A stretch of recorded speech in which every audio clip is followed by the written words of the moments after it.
State of Play finally brings the heat.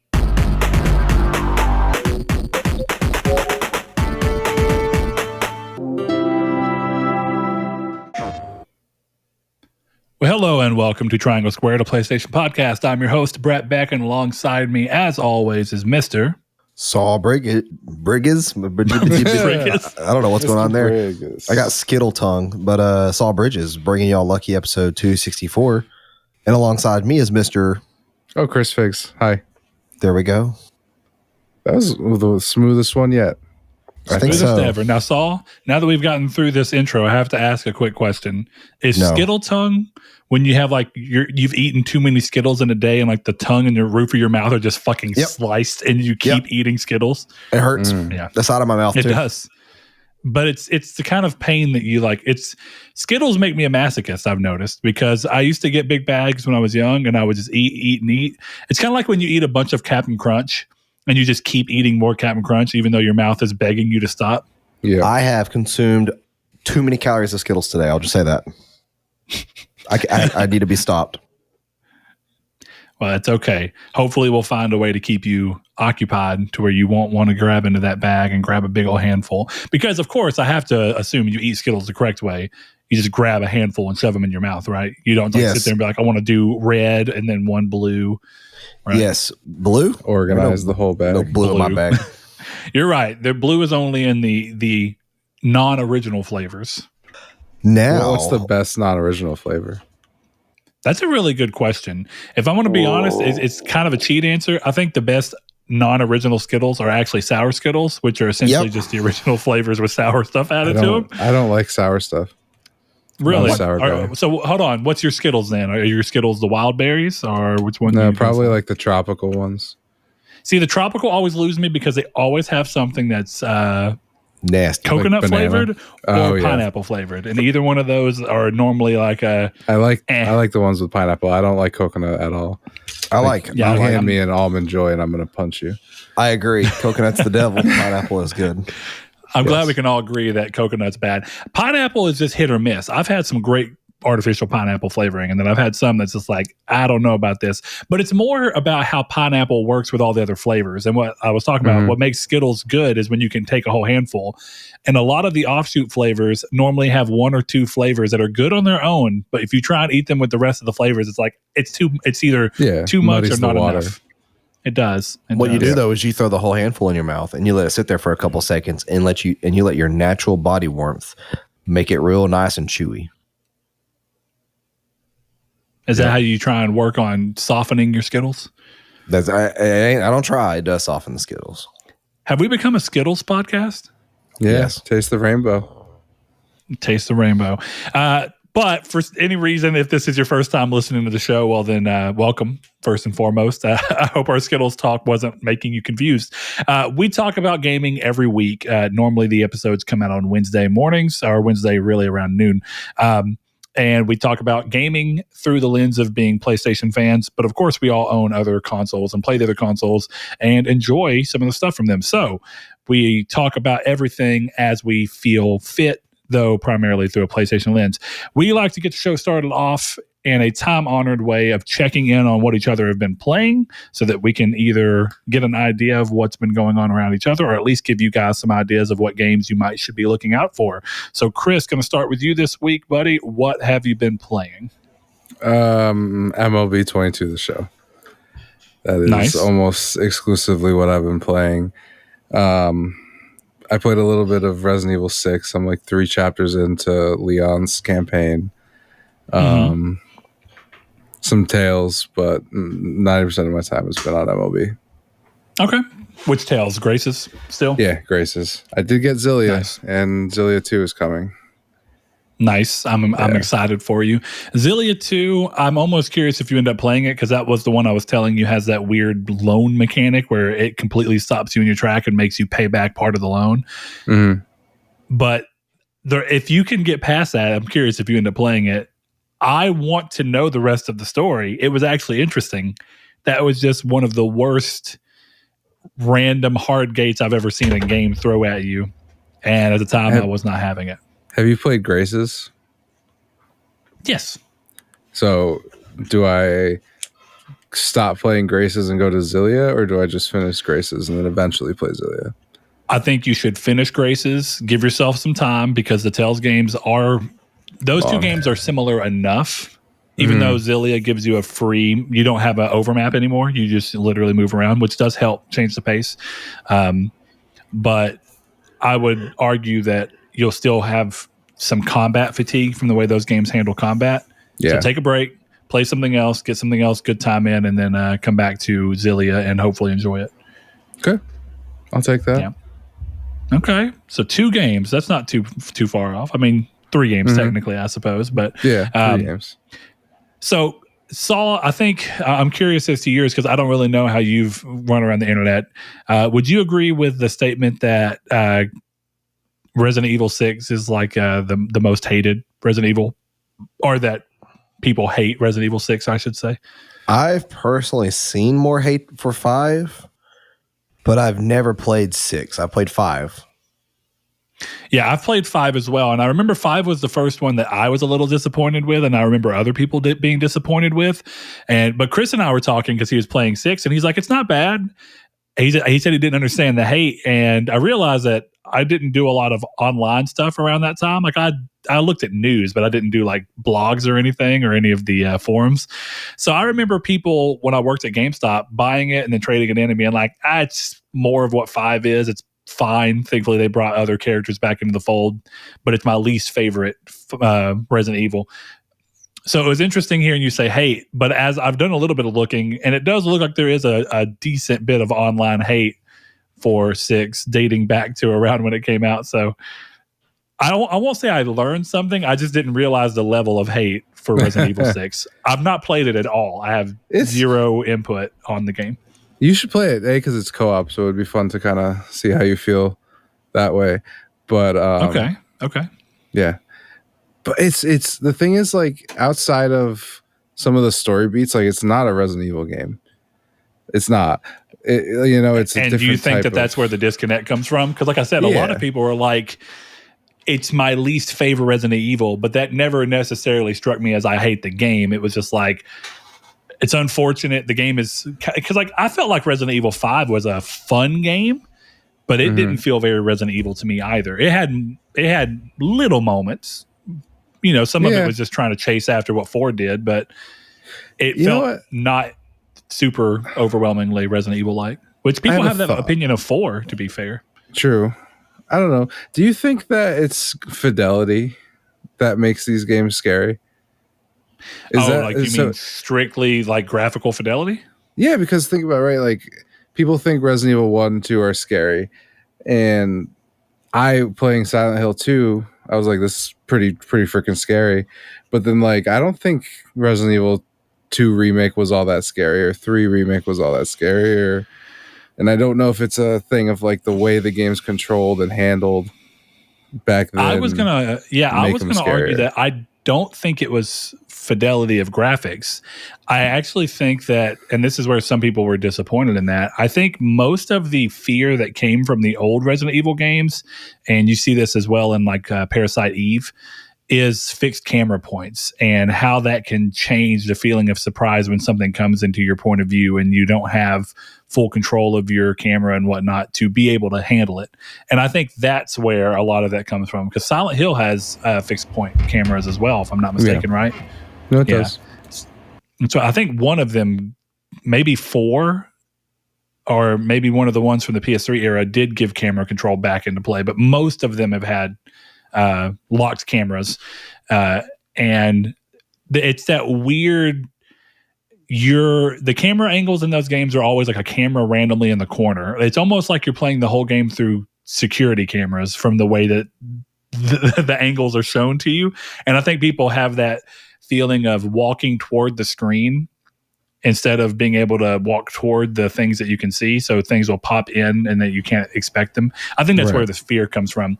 I think Resident Evil 2, maybe you would agree, maybe you wouldn't. I think most of what makes Resident Evil 2, it's not scary as much as it's it's kind of what Resident Evil 7 has, in that it's just, you dread the feeling of something chasing you. It's tense.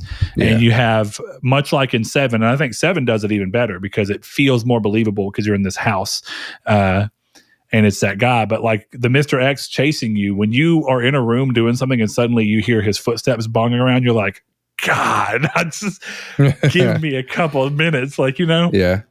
Yep. So that'd be my argument. Though, I think while we're talking about how those games do things, it's both a blessing and a curse that I feel like safe rooms are inherently kind of dumb because they ruin the sense, because you always, I say that maybe it's what makes the game so tense, is that you have that safety zone where the enemies can't get you because you're in a safe room. But anytime you go to leave, you have to play with that. Do I want to leave the safety of my little area to go? Because like Resident Evil 7, at the very beginning, when you're at the safe room that's in the hallway and you can open it up and go down, turn right, and there's these double doors into the big foyer. Jack would almost always be in that area. So like you open the door and you're like, oh God, it's like, I don't even know if I want to leave because he's just sitting. Like, he's somewhere where I feel like he's going to get me. And I don't know if that's to the betterment of the game or to the hit, because games like Outlast kind of had that feeling of constantly being chased, but there was never actually a safe zone. You can hide, but they'll look for you and eventually find you if you don't continuously move and change your hiding spots. So horror is a weird thing. It is a weird thing. I do love those games, though. I've got the platinum in Resident Evil 2 and 3. Yeah. Yeah, I didn't play 3 Remake, but I've intended to, because I loved Resident Evil 3 on PS1 as a child. I own it. You can play it. I can indeed. And I might, because it's, one of the ones I haven't played. Cool. All right, Saul, what you played this week, buddy? I went back to Elden Ring just for something to play, really. Okay. And I have intended on playing my Switch, even though that did not work out like I planned, to get back into Octopath and to start up, Seth and Seth, actually. We might be intending to do like a Pokemon Sword playthrough together. Oh, okay. So we might be playing that, but that's all kind of like anticipations. I re-downloaded Jedi Fallen Order and I played that for a little bit, but I haven't gotten to play it like a whole lot just due to time. Yeah. So nothing to do with the game yet. Okay. Well, while we're talking about Pokemon, I haven't really had a chance to nail this down and ask you about it. I've talked a little bit to Seth about it and a little bit to Andrew, but what's your thoughts on the reveal of Violet and Scarlet with a little more input? It looks pretty good. I really like the legendaries. The legendaries, I think, are some of my favorite legendaries in a long while. The only one is that it's Violet's, I think. I love it all the way down to the rockets, and I don't hate the rockets. It makes me think like Parallel Exceed. I could kind of see that. It gets me like Latios vibes, but being so low, it just kind of looks odd in comparison. But I think everything above that looks amazing, and that's just a little questionable. But seeing it in person, I might feel different. For me, that I wasn't a big Sword and Shield fan, and I didn't have much interest in. I tried playing Shining Diamond and Pearl, Brilliant. Whatever it's called. Yeah. Brilliant Diamond, Shining Pearl. And those didn't hit me. But I remember one of my big things about Sword and Shield is I felt like it didn't even remotely try to move the series forward for being the first time on essentially console for the first time. And I was just disappointed in the game for that. But I feel like a lot of what they showed here is kind of what I was hoping for from that. Like, this game looks like it's really taking the idea of what if you put, like, and technically Arceus did it earlier this year. I just haven't played it, and it was still a non-traditional Pokemon. But this looks like it's taking traditional Pokemon ideology and pushing it forward to, like, what if you made a console-based Pokemon game that you just happen to be able to play on the go? And I think that looks really cool. I think the idea, whether or not the execution is good, of co-op Pokemon sounds really fun. I'm curious as to how it plays out in real time and real execution. But I think it looks good. I don't love any of the starters. Probably the cat is the one I like the most. But we'll see. Cat's pretty good. I like the frog, I think. The water frog, that one's probably going to be my starter, even though I haven't fully made up my mind yet. This might be like Sword and Shield, where I just box them all and I get like Corva Knight or Corva the bird, the armored bird. Oh yeah, the bird was cool, and I think Corviknight was either I think that might have been the name of the evolution. It was, yeah, but yeah, that's my jam was a cool there. Pokemon. I'll Best give you regional that, bird. Yeah. I did beat Sword eventually, and I still own it. I'm probably going to sell it because I don't really have interest in it, and I could use the money more than I could use a sitting case around. But I'm glad that I was excited for this one, because after Sword and Shield, I was just kind of like, man, I may be burned out on Pokemon, but surprisingly, with zero expectations, I watched the trailer and came away like, wow, that actually looks kind of interesting, and I'm willing to try that. So it's 4-player co-op too, so we can all play together. That's what I know. We're going to have to try that out and see what that is. I wonder if it's going to be like a permanent co-op, like we can all join each other at will and play, or if it's going to be like you can only play for a set limit of time, or is it going to be like the Souls game do, where it's only be like you do it to beat a certain thing. Yeah, we're going to have to set a password. But the idea of bosses in a Pokemon game kind of sounds cool. I would be really into that idea. They did that for Sword and Shield in a weird way. Yeah, kind of the Eternatus fight when he had a health bar. That was actually one of the only cool parts. I'm talking about like all the raids, the raid dungeons. Yeah, you're right. Area. It wasn't technically in the story, but yeah, it was in the game. Yeah, that's true. I did like the aspect of Eternatus' fight during the actual story, having a boss health bar. I was like, that's kind of cool. Like, it's technically strictly visual, but it did make it feel more epic than a traditional boss fight legendary fight in Pokemon. And so somebody cool. told me like you can get pretty much most of the legendary Pokemon in Sword and Shield now. And thanks to Brilliant Diamond, they made it so that you can. That's all transferable too. So like you can get all the Pokemon from that. So it's kind of a cool way of like from Let's Go all the way up to, the newest gen. It's like there's a lot of cool pass downs you can do or pass ups. So I think that in preparation for for this Pokemon game, I'm going to play through like Legends of Arceus and Brilliant Diamond and Shining Pearl and Sword and Shield and catch as many Pokemon as I can at the end games. That's how I'm going to treat them. So I think I'm going to borrow Arceus or Arceus, however you pronounce it, from Seth. Yeah. To try it out without having to commit, because the little bit I played here seemed at least interesting. Like it was the most interested I'd been in Pokemon in a while, but not enough to spend $60 on. If I can borrow it, I'd be willing to try it. I lost interest in it, but then again, I lost interest in it because I was playing it right around the time Witch Queen came out, Elden Ring. So it's just I had more. It got overpowered games, even if it wasn't necessarily the game itself. Yeah, that can happen. So I might go back, but I heard you got the platinum for Tribes of Midgard. I keep calling it Trials, but it's Tribes. So yeah, you've been playing that this week, huh? I've been playing that so much, so very much. But yes, I got it. Harrowing story, but I guess the big takeaway I'll give for the game, and I might have mentioned this a little bit, but it's really been taken home. There's a trophy for surviving 100 days in the survival mode, and the survival mode's separate from Saga's mode, where it doesn't eventually become Eternal Night and Eternal Winter. Instead, it passes through seasons and everything, and Jotun continue to come and get stronger with each one that you defeat, so it gets harder and harder to get to day 100. And I'd started a world and didn't realize I made it public. And nobody joined it for like the first 20 days, so I didn't realize it was public. Well, after that, we had a big session where we played for like 15 in-games days, and it got to day 35, and people started joining, and I was like, oh, God. And this problem that runs into the game is that people, even if it's your world, if everybody else, once you let the people in, they can log in without you. So my world was potentially able to be destroyed by someone else's negligence. So what I had to start doing is as soon as people joined, I would ban them immediately so that they couldn't mess up my progress. Wow. And I faced a really hard time doing it because I think, Chris, you were in there that night. Yeah, it was very fun. And I did not want to do it, but I was like, I eventually did it. And so for the next few days that I was playing that world up to day 58, I would ban people as soon as they got in. Well, one day I wasn't paying enough attention, and 2 people got in and got all the way up to level 10. But I didn't even know one of them was there until one of them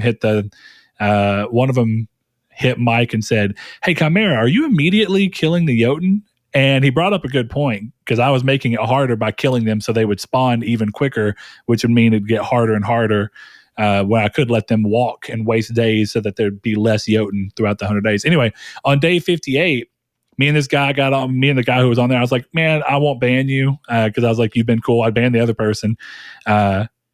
But I got off right before him, and he got off a little bit after me, and he said that the only way it makes sense is that right before he got off, someone else joined the world, and I wasn't able to ban them.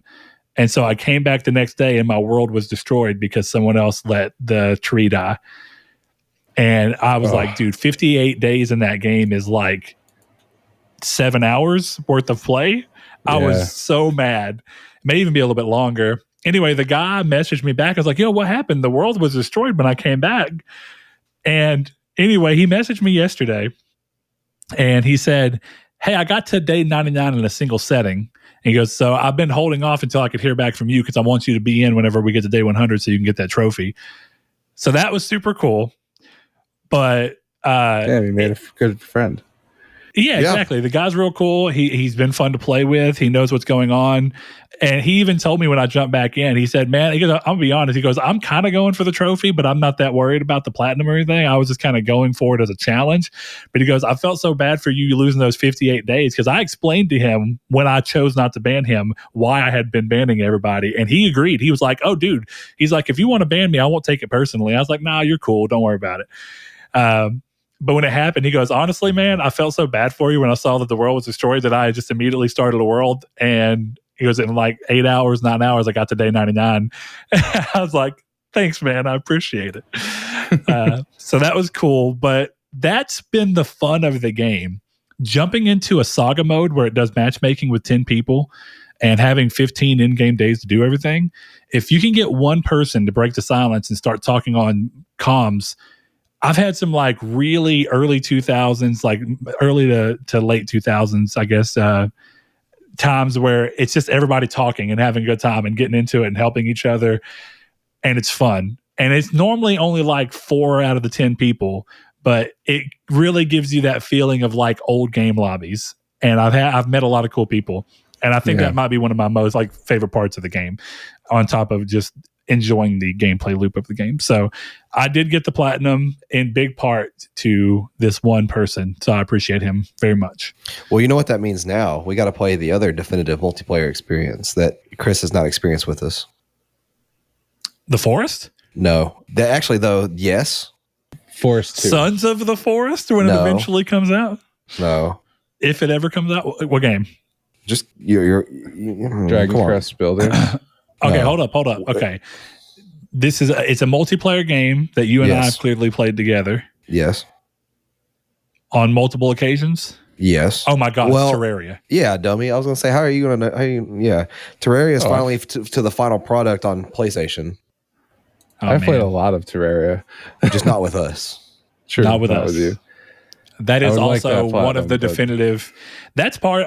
And everybody sees different things in games, but I feel a little bit of Terraria if you took the idea of Terraria and put it to a roguelike game in Tribes. That's part of where my love for it comes from. Like I said, everybody sees different stuff in games. I can see Chris's face being like, "I don't know if I agree with that." Yeah. But I would argue this, Chris. I've played way more Terraria and way more Tribes than you. So I don't know that you've played more Terraria than me. I'd be willing to bet I've played more Tribes than you.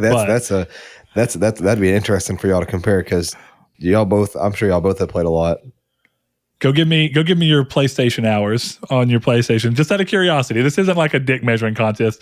You don't have to do it right now. I'm just genuinely curious, because I played at least 500 hours on PS3. I played about 300 to 500 hours, somewhere in that ballpark, on Vita.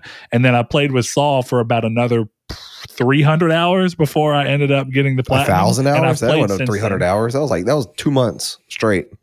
Oh yeah, you're right. It was probably more. We played a lot. So I know I'm well over 1,000 hours. That's all I do know. Okay, it sounds like you've played more Terraria than me. Yeah. But yeah, Chris, you should play The Forest with us. I will 100% download The Forest. Have you ever played it? Played very little of it. Oh, I love The Forest Virgins. They're the best. Do you even... That's a good question. Do you know what the game is? Like, do you know the surprises of the game, or did you just kind of play it, but you don't know much else? Yeah, no, I just kind of played it. Oh man. We should definitely play it. Download that. Y'all download it right now. We'll play it after the show. I have it on my PlayStation for a little bit. I'm pretty sure I have it on my PlayStation. I'll check that. Oh, Chris, will you download that to my console? Or I guess I can choose which console, right? Yeah, should be able I'll to. work on that. Chris, if you're down to play for like an hour after this episode, I will 100% play The Forest for a little bit. Sure, I'll play. Look at that. Oh boy. Coming together. I love that game I have so to much. Get the platinum.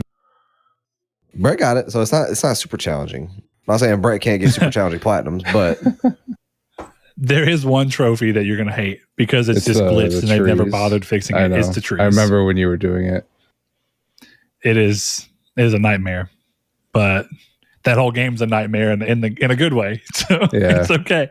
I mean, I downloaded it. We'll see. It's downloading to my console too. So apparently that means I did delete it at some point. So you motherfucker. Yep, it happens. All right, boys. Internet connection. Well, I upgraded my internet lately. So quick story time. For anybody who's always been like, I wonder why Brett has a data cap. It's because much like AT&T, our local provider they like to come out with new, better bundles and like deals than what you have for their services and does not tell you. So for a while now, they've had double the speed of download, the same speed of upload, and unlimited data for $20 less than I paid for a month. Really?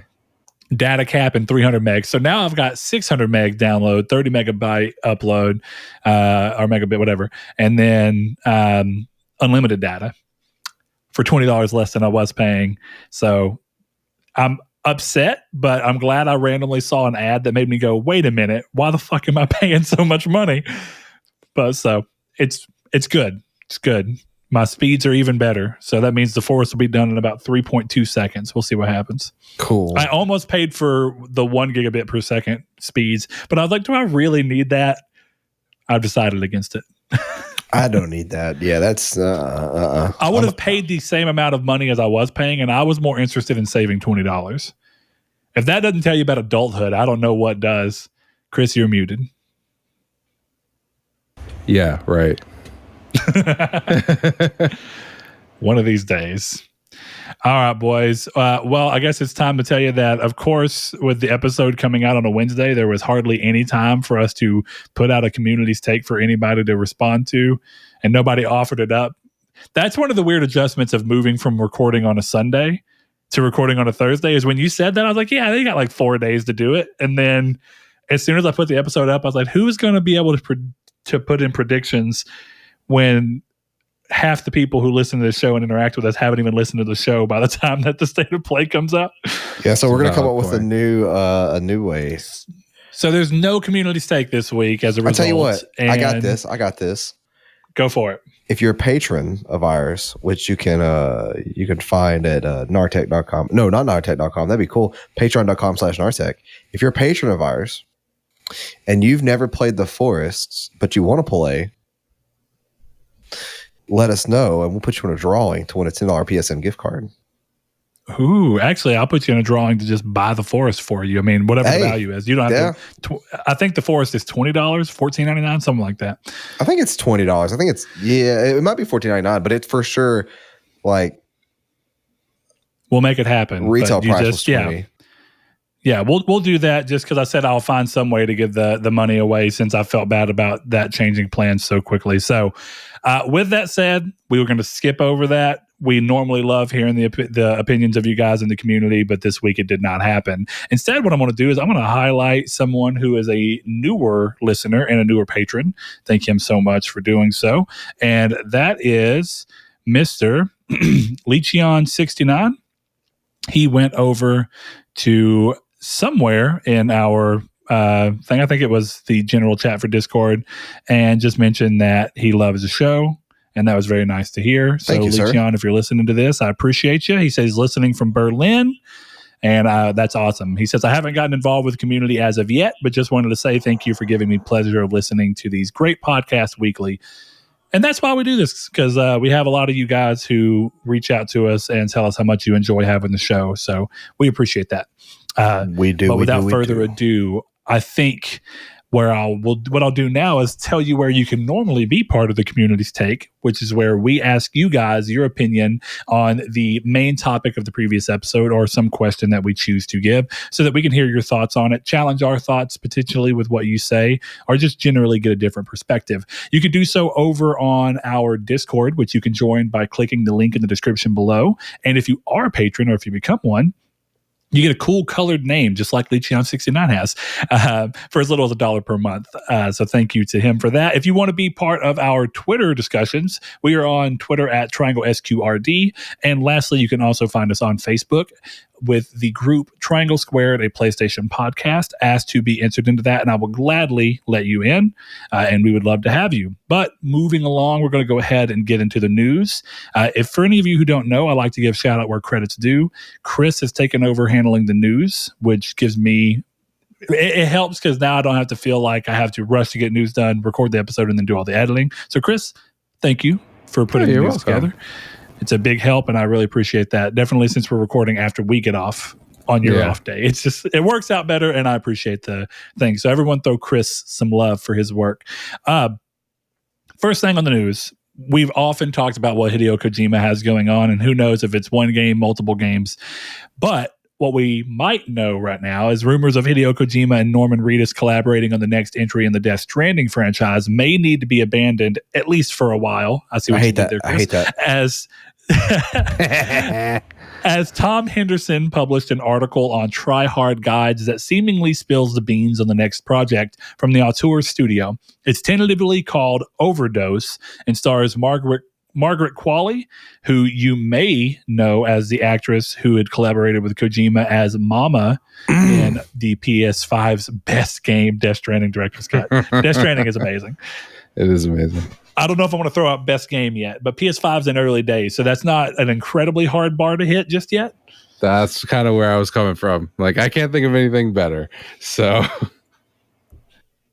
yeah, I don't know. If we're talking strictly exclusive, I don't know.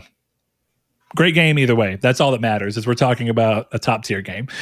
So this is apparently from if you actually go and check out the leaks, which I encourage you to do if it doesn't get taken down, because I guess what I'll do is finish that news real quick. Adding credence to the last story, Kojima Productions has apparently reached out to Tom and requested the removal of the article, which he did not do as of yet. So who knows if something will happen that will force his hand to take the article down? I would imagine not. So go check it out if that's something that interests you. But it looks like it's pointing towards this idea of Kojima's long-awaited horror project, and that is going to involve that.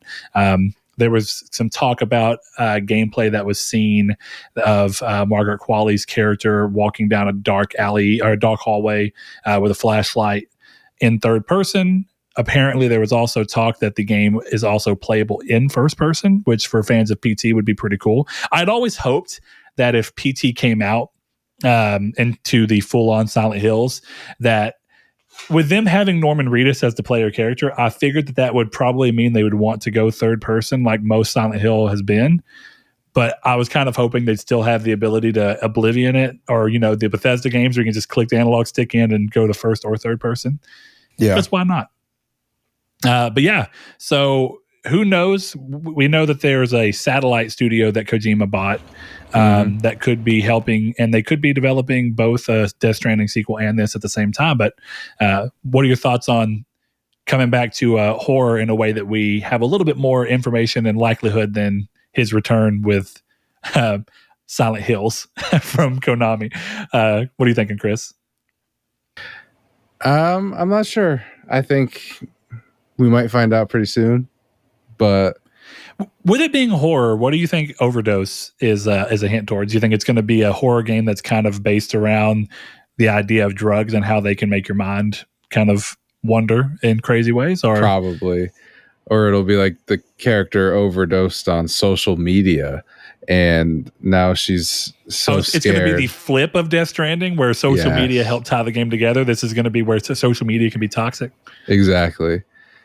She's going to be so desperate for likes that she starts going to haunted places. There you go. Kojima wants to know your location. That would actually be a pretty funny end-game situation. I see you. Like she pulls out a Death phone. Stranding. Yeah, it must mean that you think social media is the end-all be-all. But Saul, what are you thinking? Are you liking the idea? I mean, I'll tell you, for me, I'm loving the idea of him coming back to horror because I thought PT was great. And this isn't so much of a fear as much as it's just a curiosity. He's not ever done a full-on horror game. He's done a short experience with PT, which was masterful. But I think it's easier to craft a powerful, mysterious, hour and a half to 3 hour, depending on how good or bad you are at understanding and working with other people, experience that doesn't really have a real end or full-on arc than it is to make a full horror game that is poignant in a way that really sticks with you. So what are your thoughts? I'm always for more stuff Kojima, especially like horror. Give me more horror games. So yeah, like I'll fully support. Like I've said before, I would never blindly love something. I will support it, and I'll be waiting in anticipation to see what they're gonna do. So I am pumped to see or hear more about it. I think Margaret Qualley being in it's cool because I like her as an actress. Yeah, I mean, it goes to show his testament of using, he liked Norman Reedus in PT, and there he was in Death Stranding. So it goes to show you that this plus the request I get down is probably this is real. I definitely could say with full confidence that this is probably real, and it kind of makes me excited for it for the same reason. Any chance that you guys think that this is his Microsoft cloud-based project that was potentially ready to get signed? Do you think that actually did get signed and this is the product of that? It could be. Microsoft does a lot of games like this in a weird way, like third person, sketchy, like Alan Wake, at least is the first thing I think of. And they clearly made a deal with the medium to bring that to them first. So they have seemingly some interest in bringing something like to this. But I think for Kojima, I don't really know that they care what Kojima makes. I think that they just want to be able to say they have a Kojima game exclusive. And I could see a, not like a point and click, but like a third person, hallway simulator, kind of like PT was, but more third and first person, like a short microburst game as a cloud game, working way better than a full-fledged game that's kind of based around horror, if that makes sense. I could foresee this being like a $30 4-hour experience that's cloud-based. Chris, do you remember a while back when we were talking about Silent Hill stuff and who the Japanese developer could be and if the Japanese developer would have been the one doing the episodic or not? Yeah. I actually think PT is a good example of how you can make essentially an episodic title length expected horror experience that could really work. So Kojima being a fit for that would actually kind of work in my mind if he just made 5 episodic entries that are essentially all PT length and styled. Yeah. And I think that them being episodic in that way could help them be disjointed, but not feel as weird as if you tried taking all 5 of those and shoving them into a continuous game with no breaks. I think it can help. So I don't know. What would never happen in the industry, but would be very sick, is if the episodic game was a different studio, did a different episode. I would love that. Actually, you get because Kojima does an episode, RE Team does an episode. So it'd be like Black Mirror the game. That'd be cool. Yeah, pretty much. Yeah, that would be awesome. And it would be even more cool if it was just the only through point has to be that there's some stylistic through point to a degree. So if it's if we're agreeing it's horror, then it's every studio's different take on horror and they're connected, but not really. That would be really cool. Yeah. It's almost what I wish that the Dark Pictures anthology was really trying to be, instead of just being the same studio working in the same universe on different stories that are 5 episodes each or so. Like, since those games are on the new PS Plus, I'm going to try Man of Medan because I was always curious about it, but it struck me as like it might be Until Dawn, just not quite as good and not quite as. So I was kind of curious about that, but I wish that would have been Bandai Namco's like, we're going to start with this team and we're going to let them do Man of Medan, but then the next one will be, even if it was like that, right? It's the Dark Pictures anthology, but each episodic series is 5 episodes from one dev and then 5 episodes from another dev would be kind of cool. Yeah. But I like your version even more, where there's a series of 5 episodic episodes that are tied together, but they're all different developers.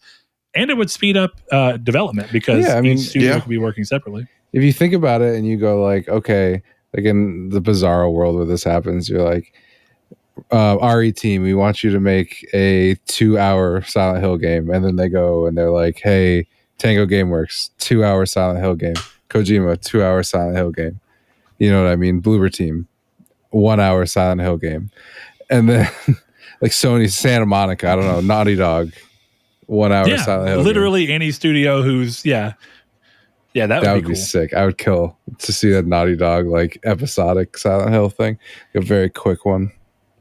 Dude, even if that was just, you know how we've kind of played around with the idea of Sony trying to essentially license out and be able to use Konami's IP. That would be a cool way for Sony to do it. Be like, listen, we're gonna make a Silent Hill game, but to celebrate Silent Hill and all the ways that it can be something different, we're gonna let a different studio. So we're gonna partner with Kojima for one episode of this Silent Hill. We're gonna partner with Sony Ben for one episode of Silent Hill. We're gonna partner with you know what I mean? Like just and have it be all Sony version. Developers. Yeah, have it cool. All be Sony developers or ones that they have close relationships with, like have Square Enix Creative Business Division 3 make a why not? I know. Well, I was agreeing. I was saying like get the Resident Evil guys to make a 2-hour Silent Hill experience. You know what I mean? Yeah, exactly. Yeah. That would be great. I would love to see that. I mean, there's part of me that would like to see it done from people who are known for horror, but I kind of would like to see studios who aren't known for horror, or at least at a large rate. Because I think like Ben Studio, there's some moments of Days Gone that are pretty tense, and I would like to see how they would approach something like Silent Hill. So you're saying you kind of want to see a Traveler's Tales Silent Hill episode? Why not? I would play the shit out of a Lego Silent Hill episode. Are you joking? Why not? Yeah. Why not? Get Sony San Diego to make one. It's a MLB player being haunted in the middle of a game.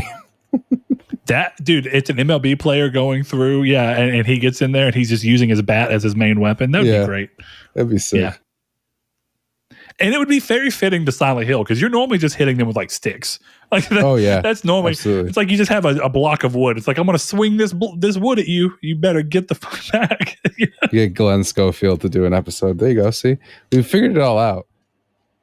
Have the Callisto Protocol studio do it. Yeah. What is that studio called? I can't think of it right now. Fun Bike or something weird like that. That sounds iffy. Fun Bike.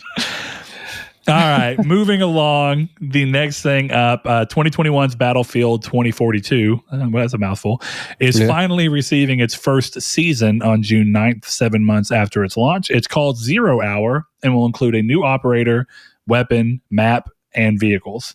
And this is something that came up in the Discord earlier, and I kind of want to bring Stingray's opinion into it because it highlights something about any industry like this where there's so much competition.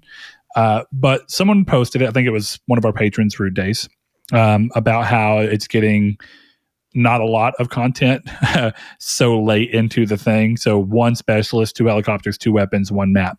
And he said, it's actually a blast to play. That's what Stingray X said. And he said, unfortunate people have opinions blasting it after not playing it after the patches. They've improved a lot of it.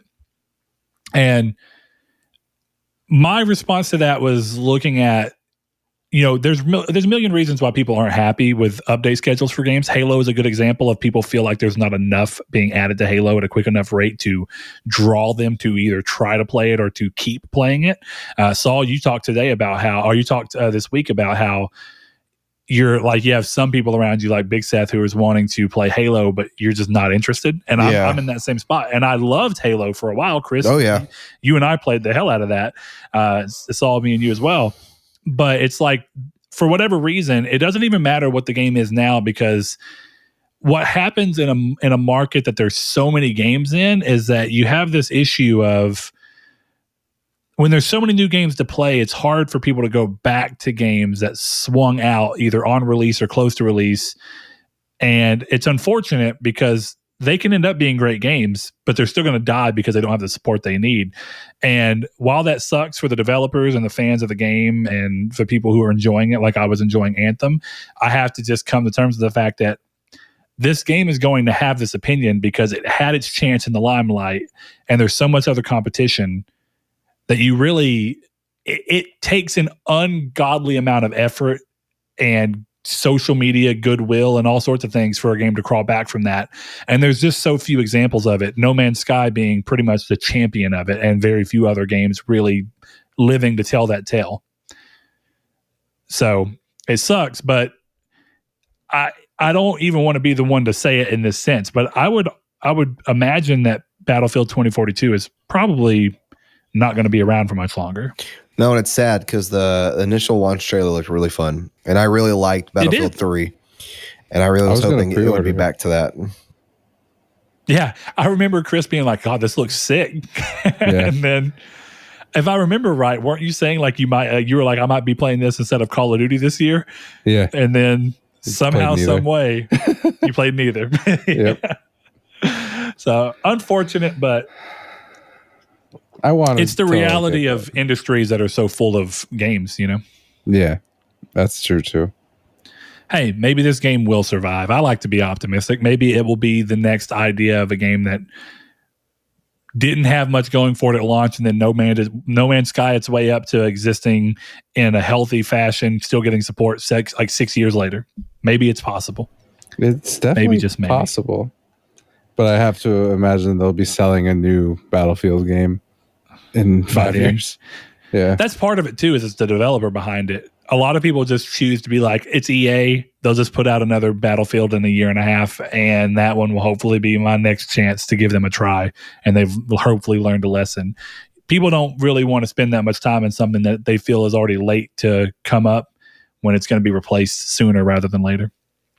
Or at least precedent set from EA would make you think so. Right.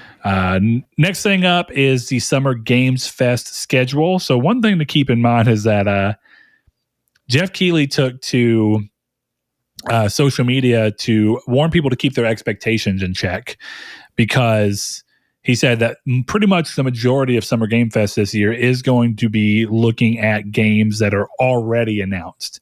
And he's not hitting everybody with just wait for this world premiere. So that's not that surprising. Hold on, though, because today he tweeted out, it's paraphrasing, but something along the lines of, "It's so great to see a world premiere show up in your inbox. So you know what, Jeff?" Yeah, don't get me wrong. There's still going to be some, just because. But it is a little surprising to hear him say that, just because I felt like, I don't know how to say, I don't want to say it in a bad way, or implying it's bad, because I'm not even really in a rush to play any of the new stuff, but I felt like the end of this year was kind of dry.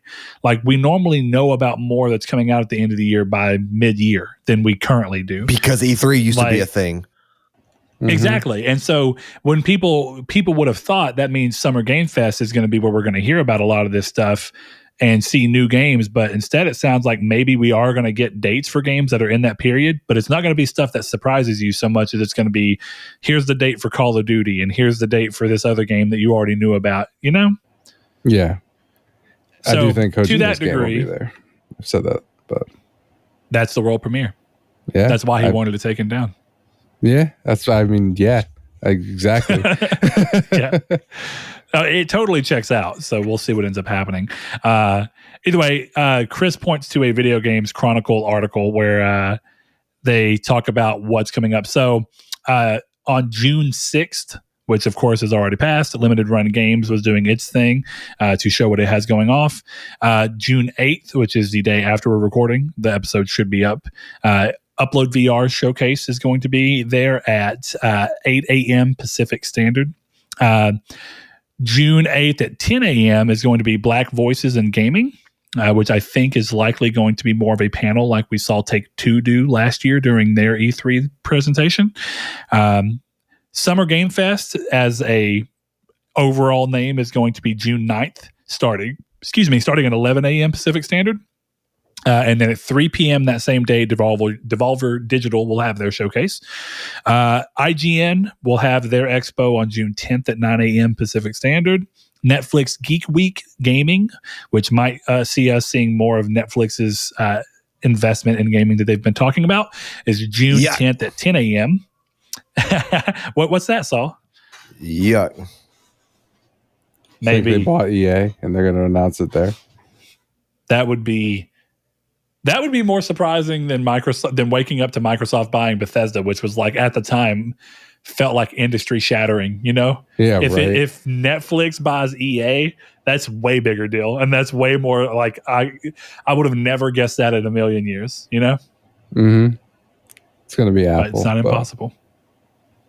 Probably not wrong. Definitely with Apple Arcade being a relatively popular platform. Let's see. June 10th, 12 p.m. Pacific Standard, Tribeca Games Spotlight. Guerrilla Collective 3 has a showing June 11th at 8 a.m. That's my birthday. June 11th at 9:30 a.m. Pacific Standard, Wholesome Games Direct. Future Game Show is at June 11th at 12 p.m. So that's definitely taking up, that June 10th through June 11th is normally the big E3 days. So that's definitely where you're seeing these things come in. June 12th, 10 a.m. Pacific Standard, you're going to have Xbox and Bethesda's game showcase. So that is apparently what their original EA plan or EA E3 plan show was, just being folded into this. PC gaming show will be June 12th at 12 p.m. Pacific Standard. Guerrilla Collective 3.5 will be June 13th. I don't know what that is, to be honest with you. 1 p.m. And Capcom will have another showcase, which if you watch the State of Play, you'd think, how do they have anything else to show? But they have a showcase June 13th at 3 p.m. Pacific Standard, and Xbox Game Showcase Extended, which we have no clue what that exactly is. Probably extended looks at things we saw from them before on June 14th at 10 a.m. So if you want to check in on any of those things, be part of the normal E3 festivity time period, and instead just do it through Summer Game Fest, have at thee. Have a good time. And while Jeff Keighley may have been talking about the actual Summer Game Fest on June 9th event as to what to expect from world premieres and not, that doesn't mean that Xbox and Bethesda's game showcase couldn't have a few tricks up its sleeve. Can anybody say Fallout 3 and New Vegas remastered in a bundle? Oh, shut up. Right after you get the platinum for them on the PS3? Oh, I'll do it again, but I know I'm not getting the platinum on PS5, sadly. Well, it does have a legacy. I'm just saying. Just hear me out, Phil. There's a legacy. I think someone's at my front door. Y'all give me a second. I'll be right back. Yeah, go ahead, man. All right. Yeah, I'm curious to see what's going to happen from a couple of these places, but we'll see in the long run. Let's see. Dragon Age 4's full name has been revealed by BioWare. It's officially titled Dragon Age Dreadwolf, which is a sick name, if I'm just being honest. Very few other details were revealed about the game, but they confirmed that Solus is the villain, and that means that you should probably wait another 4 years for this game to be out. I'm kidding. I hope it's not that long for anyone who's actually excited for it. I just have a hard time from the way that they've announced this and the new Mass Effect believing that either of them are coming before 2025. I would have to agree with that. Maybe 2025 will just be a super lit year, though. Like, you get new Mass Effect at the beginning of the year, or new Mass Effect at the end of the year, new Dragon Age at the beginning of the year. I would, if you really like cool. BioWare games. I do really like BioWare games. How long do you think it'll be before we see EA give BioWare the okay to make a new IP again? Probably never. At this point, we should just be lucky that unlike every other studio that EA bought during the same time period that they bought BioWare, every other studio that they bought has been closed. I just don't think they could. I feel like that would just be a bridge too far for them. I don't know, man. I don't know. But we'll see. Next thing up, Capcom looks to be releasing the next-gen versions of Resident Evil 2 and 3's remakes as their file sizes have shown up on the PSN backend. As you may remember, Capcom did announce, not with dates, that Resident Evil 2, 3 remakes, and Resident Evil 7 would all be getting PS5 or PS5 and Xbox Series upgrades so that you could play them on next-gen consoles with improvements to their frame rate and everything and resolution. So this is not too surprising, but this looks to seem that they're going to be very soon. Now, Resident Evil 7 has not yet been found for its file size, so it might be a little further out. And I have a theory as to why that may be. Oh, yeah? They're waiting to put the Resident Evil 7 one out for when they update Resident Evil 7 for PS5 to also include a PSVR 2 update so that the game can be played in PSVR 2 so that it is no longer stranded on the very inferior PSVR. And I know I love PSVR, and if you've been listening to this show for a long time, I did love it at one point. But it's been outdated and outgrown by every other VR platform. And if Sony wants to have this game exclusive to PlayStation, that is fine and a great idea. Bring it forward. One of the best VR games of the PlayStation 4, one of the best VR games in general, should be brought forward to a much better platform. Why not? Definitely when you're already doing the same treatment to Resident Evil 8, which we'll talk about here in a little bit. Well, I was thinking about something. Okay. So you know how Facebook paid for Resident Evil 4 VR? Yep. You think that does not come to PSVR 2 because Facebook paid for it. However, Capcom just does the exact same thing, but for Resident Evil 4 Remake. So Sony just gets the better version. Well, we'll kind of talk about that in a minute, but it's kind of interesting that the announcement of that did not specifically imply the entire game would be playable. True. We'll talk about that in a second, though, I guess. Next thing up, Sony Bend have revealed their newly redesigned logo. If you remember, Insomniac went through this as well. I won't be surprised if we see a couple more PlayStation studios do this in the coming days. But alongside that, they also hinted something about their upcoming project, of which they had this to say, quote, "We are currently working on a new IP that includes multiplayer and builds upon the open world systems of Days Gone, but brings you a whole new world that we are extremely excited to craft for you. We cannot wait to reveal it to you when the time is right." End quote. This is curious to me because there was talk about how they wanted Days Gone to be multiplayer.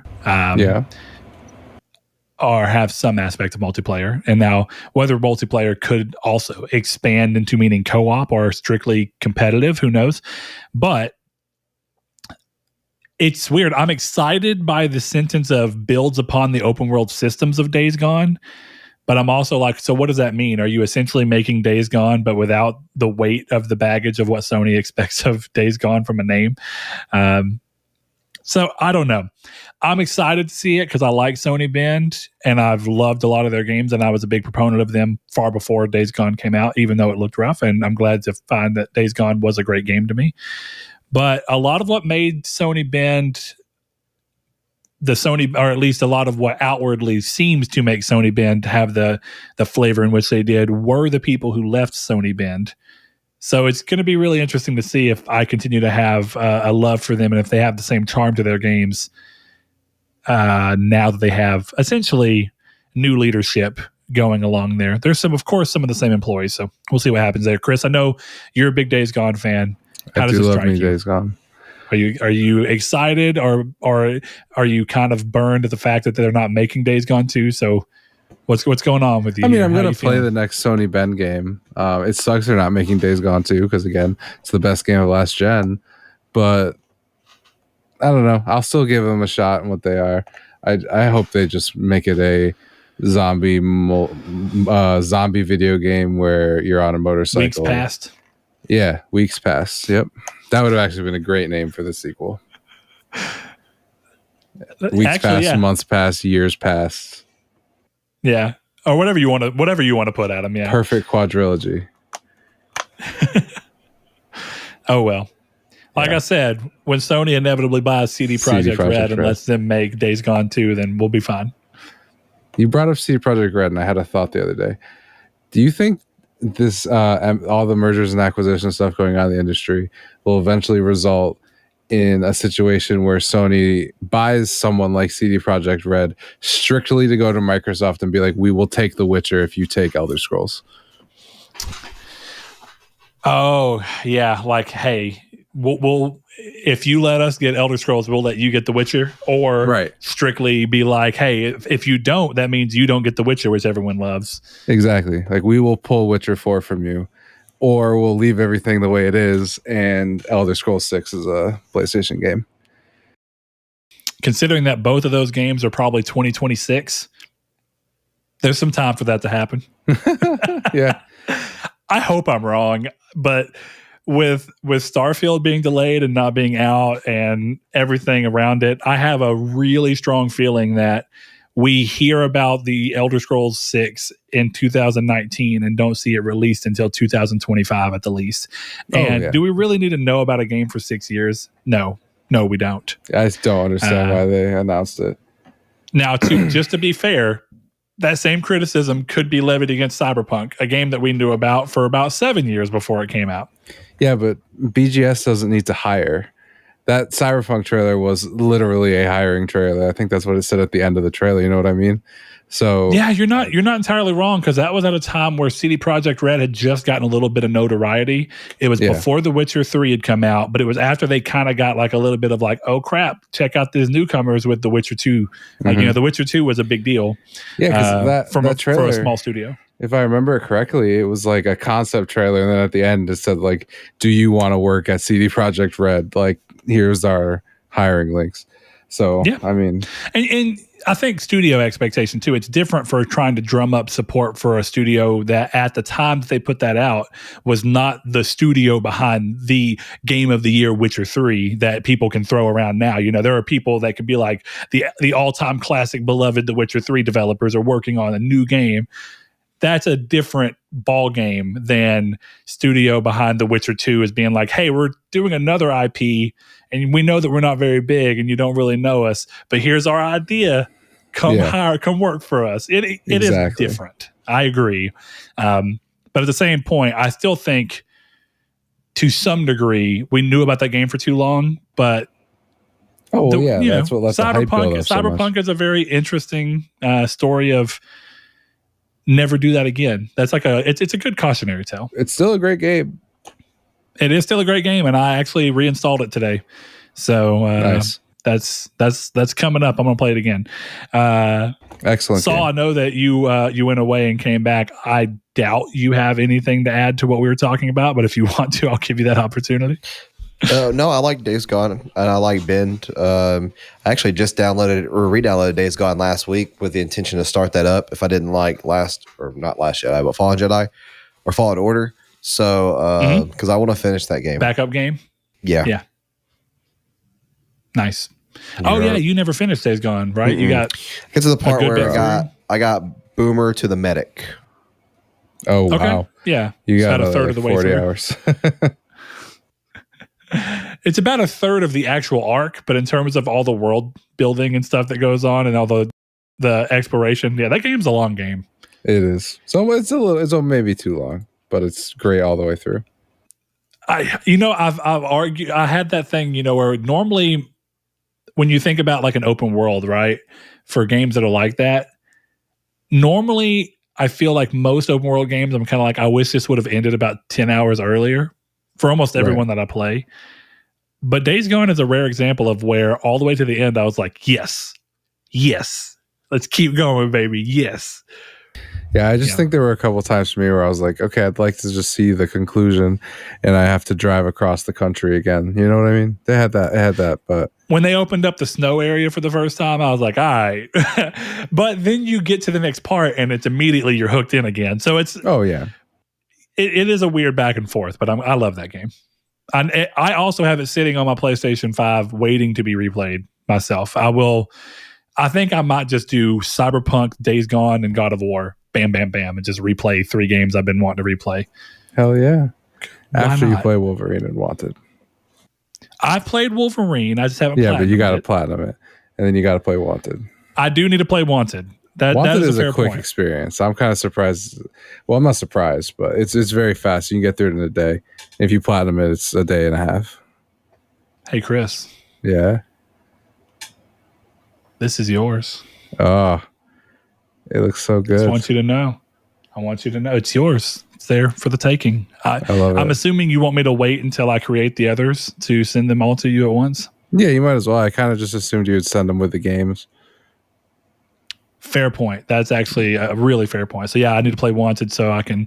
That'll be my conjunction game. Right. Well, I'm not worried about it. It just seems like the easiest way to do it. It makes the most sense for shipping. Yeah. All right. Personal conversations aside, let's keep going to the next thing up. In Sony TV news, it was announced that Will Arnett will be the voice of Sweet Tooth, which, as most people know, that was kind of being, if you've been following it, it's kind of been being rumbled around that might be the case, but now it's been confirmed.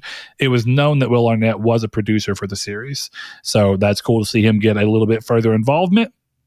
But apparently, for the body, the dual role as they're calling it, AEW's Joe Sinoa, aka Samoa Joe, is set to play the dual role of Sweet Tooth, voiced by Will Arnett in Peacock's Twisted Metal. Sweet Tooth is described as a hilarious and terrifying Hulk of a man who is as emotional as he is cunning. Apparently, I can't read today. I'm sorry. A lover of chaos, this majestic, rage-filled killer dons an ever-smiling clown mask and uses Las Vegas as his own personal killing ground, all while he drives his infamous Doomsday ice cream truck. That is what the press snippet said. I'm really curious to see how this show ends up playing out.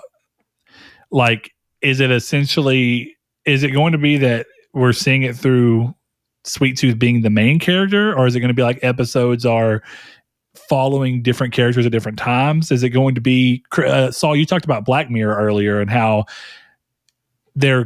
it's like connected by series, but it's not necessarily connected by the episodes going into each other. Right. They could do this show in a similar way to like Twisted Metal Black did its thing, where you play as a character and you see that character story out and you bring that character to win the Twisted Metal showdown, and then you get to see how their wish plays out with Calypso. And they could do that here, where all the characters are played by the same people, but each episode is following that character if they were to win the Twisted Metal competition, and then see how that impacts their life with the wishes they choose to make. That would be kind of cool, but I have a feeling they're going to try and make a show that has a connected story from episode to episode. Well, didn't they say that Anthony Mackie's John Doe is the main character? Oh, did they? You might be right. You might be right. That's going to be interesting. I would prefer an episodic show where it's like one episode is about one racer, one episode is about another, and then the last episode is the big like car fight or whatever. That would be cool. See, I would like that, but as Netflix has done before with Arrested Development season 4 and everyone hated, they had that season filmed and broken down due to some scheduling conflicts, to where every episode was mainly following a single character. They'd have little interactions with the other ones, but it'd mostly be that that character. And I loved it. I think that when you film something that way and then you lead to a final episode that kind of culminates everything together, it leads to some moments for some really clever writing and some good build up and payoff. But I don't know. Apparently this goes towards one of those things where I don't think that I don't want to say too much because it's about another show, but there's times in shows where I'm like, why did you have to show that or completely do it? Like, you can leave some things to the mind to figure out and pick up on and be like, that's cool. I get it. So like I guess what I'm saying is that Insidious. Well, yeah, actually I love that movie.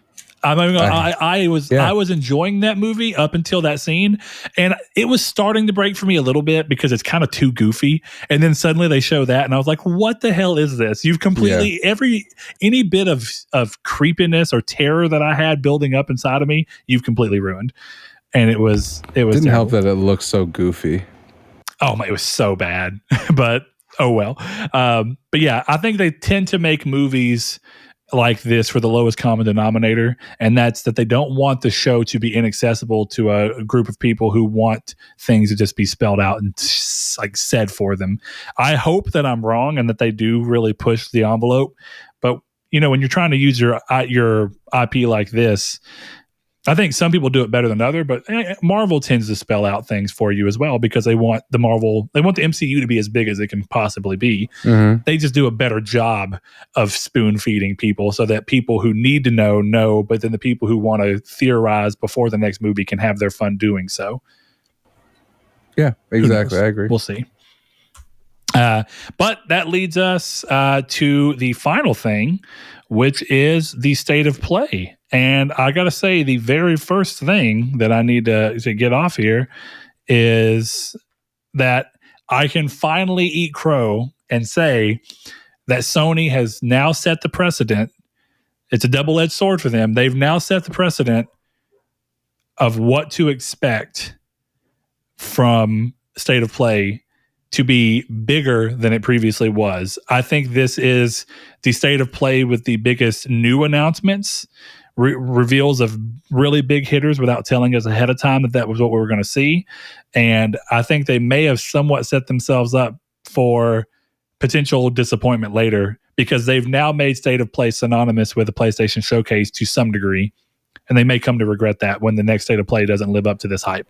I don't know. There's nothing first party here. That's where we are. You're right, but we did get to see Resident Evil 4 Remake announced, and we knew it was coming, but we've never gotten actual confirmation from anything. This is the first time it's gotten an official announcement, and with PlayStation exclusive content in the form of VR. So that's what the show started off with, right out of the gate, Resident Evil 4. I wasn't entirely wrong in that, of course, they then shifted to Resident Evil 8 being played in VR. So there's that, but this leads to a conversation that you were saying a second ago, Chris. Yeah. They pay, Oculus and Facebook or whatever it is now, Meta, paid for Resident Evil 4 VR, and that Sony in a roundabout way could have just come back and been like, all right, you can get that, but we're going to get the Resident Evil 4 remake in VR. Which would be hilarious. Which is more fitting for the platform. But did you notice that it said in the trailer includes a VR mode or something like that, VR content, which does not necessarily strike me in the same way as the follow-up Resident Evil 8, where it's like play the whole game in VR. You know what I mean? No, yeah, absolutely. But to give them credit, this also just might be them being legally protective of themselves because the game's not far enough along for that particular. Maybe VR is not where they want it to be yet to where they're going to confirm 100%, and they'd rather hold that close to chest until closer to release. But that's coming March 23rd. That's actually a pretty close game in the grand scheme of things from an initial announcement. Yeah. So long as that doesn't get delayed like everything else, strong way to start off a showcase, and then immediately go into Resident Evil 8 VR, which I think everyone saw coming from a mile away, but I'm glad to see. Apparently, Chris has challenged me to do some house in Resident Evil 8 in VR, and I think he posits that it's scarier than the house in Resident Evil 7, though I'm going to tell you right now, the house in Resident Evil 7 in VR is terror-inducing. No. Okay. You're right. The house in Resident Evil VR, very scary. The house in Resident Evil 8 is the single scariest thing I've ever experienced in my life. I'm curious. I really want to know because I didn't play Resident Evil 8 at all. I haven't played it. So partially because I was waiting to play it in VR for the first time because I knew it was coming. I could feel it. So I'm glad that that's going to be the case. But from a lot of what I've heard, the game is not really as horror focused as 7 was. The game's not scary, it's a lot, but that house is scary. But the house is scary. I think what makes 7, and I'll be curious, I will compare, but my pre-guess for it is that I'm still going to find 7 scarier because there's something about 7's house that's so grounded in that you feel like you could be a guy who just drove up and decided to walk into a house that you're now stuck into. And it's a normal house in a normal area that, like, dude, Louisiana, where they're saying this is happening, I could drive in my car for like 4 hours and be where they're talking about. And something about that makes that so much more scary to me because it feels like it's close to home. Whereas Resident Evil 8 having werewolves and being set overseas in an area I've never seen just kind of feels more fictional for me because I don't have any life experience close to it. But I've seen houses in marshy areas that are dilapidated and broke down like that, and it just feels more grounded while still being crazy than I feel like 8 tries to present itself. Definitely because there's no vampires, if we're just being honest. I can't wait for you to play it. I am excited to play it though in VR, even if it's primarily an action game. Everyone listening to this podcast who knows, and you're just I'm glad that they do. It's going to be great. I'll be in the dark in the game probably because I'm assuming that house is not very well lit. You'd imagine not. Yeah. Is it gross like the Resident Evil 7 house? No. Or do you not want to say anything? I don't want to say anything. It's a very nice house for people who exist in the game. Okay. Of course, following on from that, we got The Walking Dead, Saints and Sinners, Chapter 2, called Retribution. That's from Skydance Interactive. And Chris, I'm going to tell you right now, I never played The Walking Dead, Saints and Sinners, but that looks sick. Yeah. It looked really good. Grace. And that looks cool. Saints and Sinners is a lot of fun. I would tell you to boot it up if you can get it on Oculus. I think it is on Oculus, so I probably can play it there. My other hope is that if nothing else, they'll bring Saints and Sinners to PSVR 2. Just cause, but we'll see. No Man's Sky is, of course, getting a VR release for PS5, which is also great because it means I can play it without having to fiddle with the Move controllers. And that means I will absolutely do that because No Man's Sky is a great VR game, just not when you're having to use PSVR, which is the moral of literally every VR experience I've had since playing Oculus. Horizon Call of the Mountain, we got gameplay from that finally. And that's great. It does. It actually... I was curious as to how Horizon would translate to first person because, of course, it was going to be first person. I think that they did a pretty good job. It feels decidedly like Horizon, but with that extra layer of interaction that you'd expect from VR. And it looks surprisingly like a full-fledged game, which is what I was wanting. I shouldn't say surprisingly. Clearly, Resident Evil 7 is a full-fledged VR game on old system. So, but I'm impressed. I think it looks good. It does. Horizon Forbidden West also got an update, an announcement for that Shadow dropped alongside that announcement that came with New Game Plus. It came with balances to the performance mode to help it run better and look smoother. One of the problems for that game in performance mode is it had weird shimmering effects on certain things that they apparently have been able to figure out. They brought transmog into Horizon, which is pretty cool. And that's about where we were on that. And then, or I think we all may have a little bit of something to chime in on, Marvel's Spider-Man Remastered coming to PC August 12th, 2022. That's going to be one of the highest selling, if not the highest selling multi-platform game ever. Calling it now. It will dethrone Horizon fastly. I guarantee. Oh, absolutely. It will become Sony's best-selling PC release. I think that'll be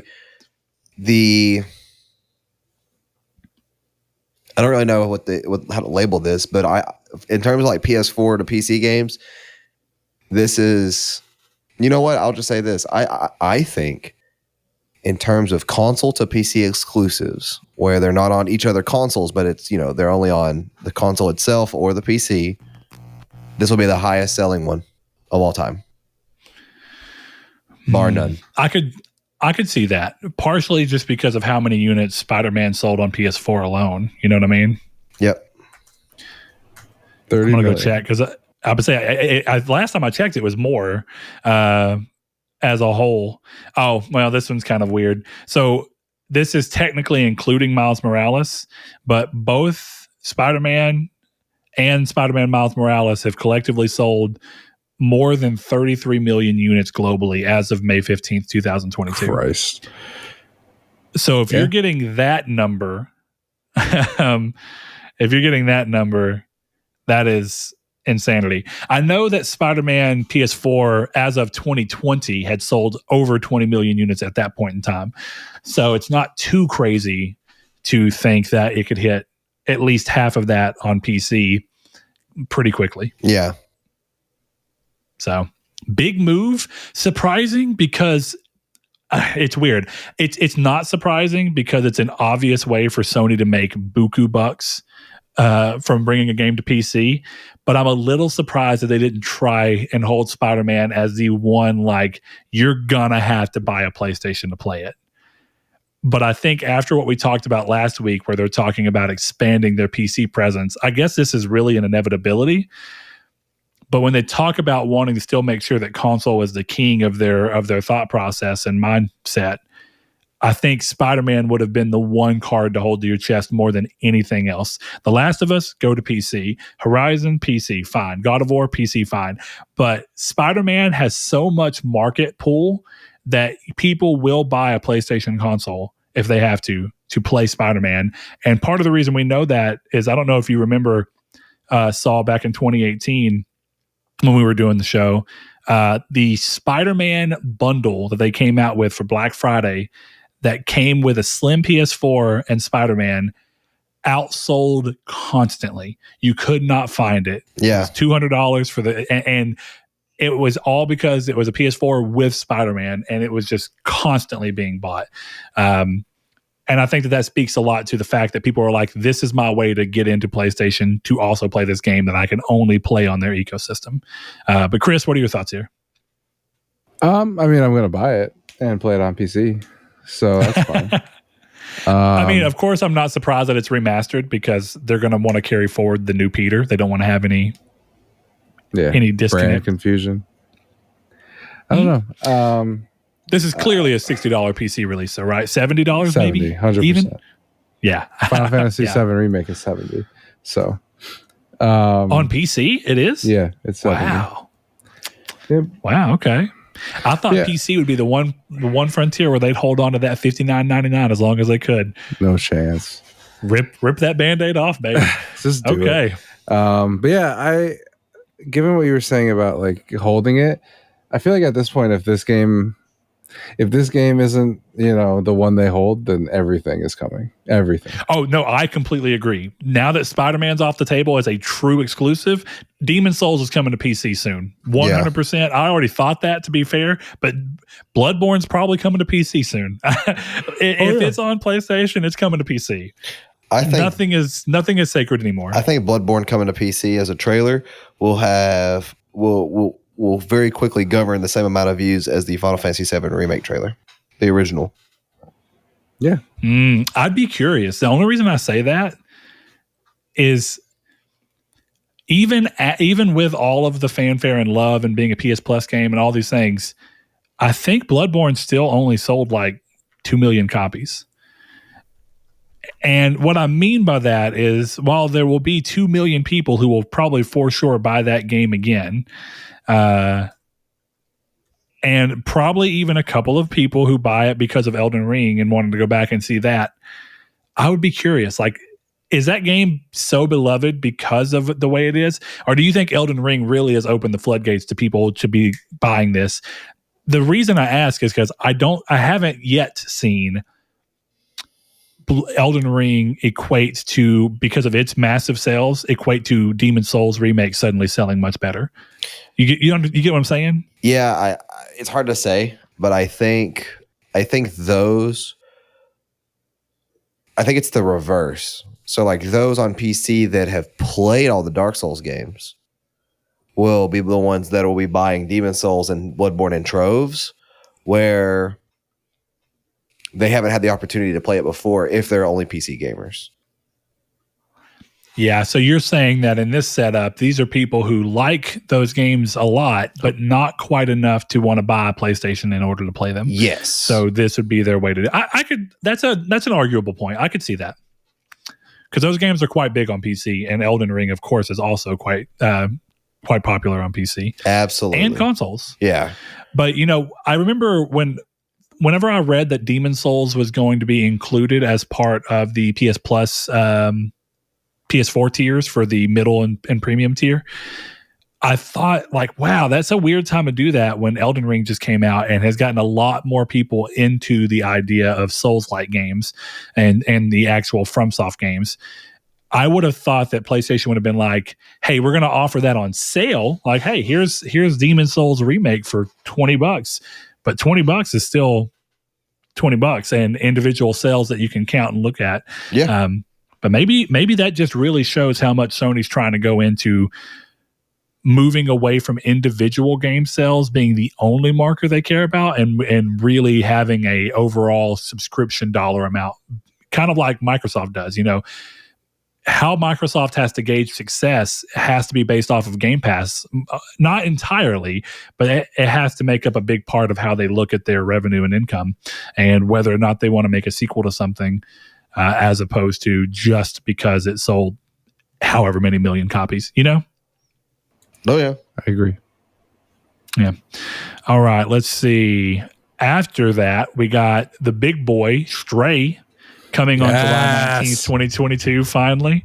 Looks awesome. Cat Simulator. Or my favorite thing I've seen, Untitled Cat Game. Yeah. Which is probably not too far off. My favorite thing about the game is that they still haven't shown enough to really explain to you what the game is, but in a way that works because the mystery is just good enough that I'm like, I absolutely want to play as a cat walking through a city, even if I don't currently understand why I'm playing as a cat walking through the city. So take that as for what you will, but I think Stray looks awesome and I'm glad it's coming soon and also will be included as a PS Plus game for the middle tier, which is important because this is a good example of Sony treating the middle and premium tiers as a Game Pass-esque thing, similar to how we saw when Shadow Warrior 3 was a day-and-date launch for PS Plus, or for PS Now, rather, not PS Plus.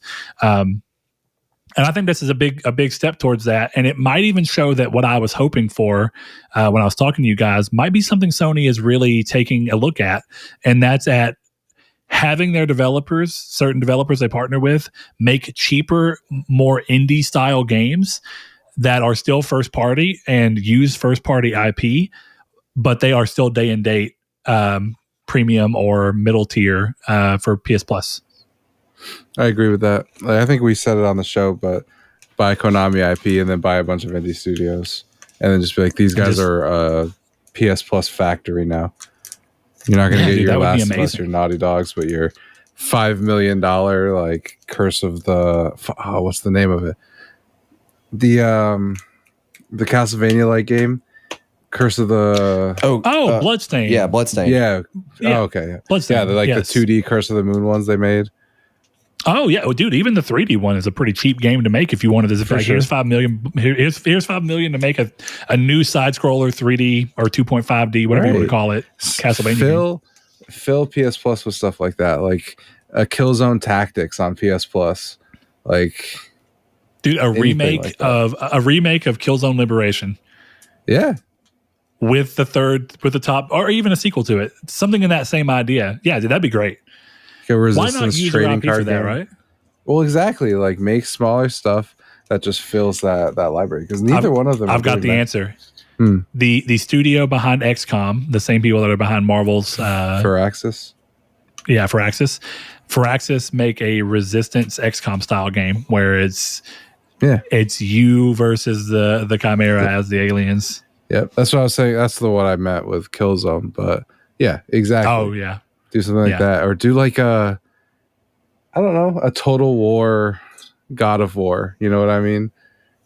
Where it's not even Kratos; it's literally just looking at, like, it goes to Greece and you get to lead the Greek armies that God of War Kratos was doing. That'd be kind of interesting. But you get to see how the gods interfere in that. Right, you could select a god boon, so you could get Zeus lightning or Artemis, the runny guy's shoes. And just have that as a boost for your army, like stuff like that. That'd be kind of interesting. Kind of take the idea of how Hades used boons and put them into a game that's kind of like Total War, where you're controlling the whole army instead of an individual. Like Ridge Racer Kart. Like, let's do it. Let's do it. Why not, dude?